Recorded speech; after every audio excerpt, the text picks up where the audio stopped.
सहकार्य भडवळ गावचे सरपंच जबीर नाझे यांनी केले। अर्थडे नेटवर्क व सिमरन सेवा एनजीओच्या वतीने त्यांचे आभार व्यक्त करण्यात आले। कॅमेरामॅन आदित्य लटसह हर्षद पटाडे, जनहित न्यूज, महाराष्ट्र, जिला रायगढ़। नेरल तालुका में भड़वल गांव में यहाँ पे जो महिलाएं खेती में काम करने वाली है वो भी बहुत सारी निराश थी, क्योंकि उसका निर्भर ही खेती पे होता है। वो खेती को आगे नहीं बढ़ा पाती थी, तो हमने वहाँ पे मोटिवेशन मार्गदर्शन दिया।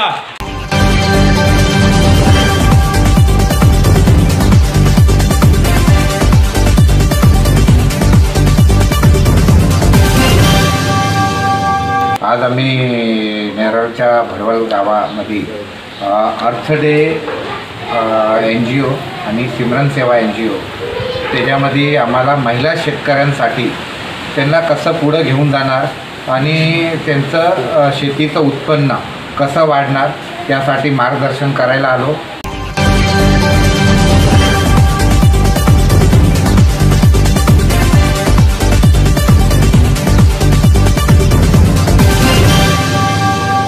आजच्या कार्यक्रमाबद्दल काय माहिती द्याल? तर अर्थडे नेटवर्क इंडिया यांच्या मार्फत हा वुमन्स फार्मर्स फॉर अर्थ हा एक प्रोग्राम आखला जातो। यामध्ये महिला शेतकऱ्यांच्या क्षमता बांधण्यासाठी आपण कार्यक्रम करत असतो। महिला शेतकऱ्यांना त्यांच्या स्वतःच्या पायावर उभं करणं, स्वावलंबी बनवणं हा या कार्यक्रमाचा उद्देश आहे। अर्थडे ही एक खूप मोठी इंटरनॅशनल संस्था आहे जी पर्यावरण क्षेत्रामध्ये काम करते आणि पर्यावरणाच्या रक्षणामध्ये महिलांचा जो रोल आहे, महिलांचा जो सहभाग आहे, तर हा फार महत्त्वाचा आहे। या महिला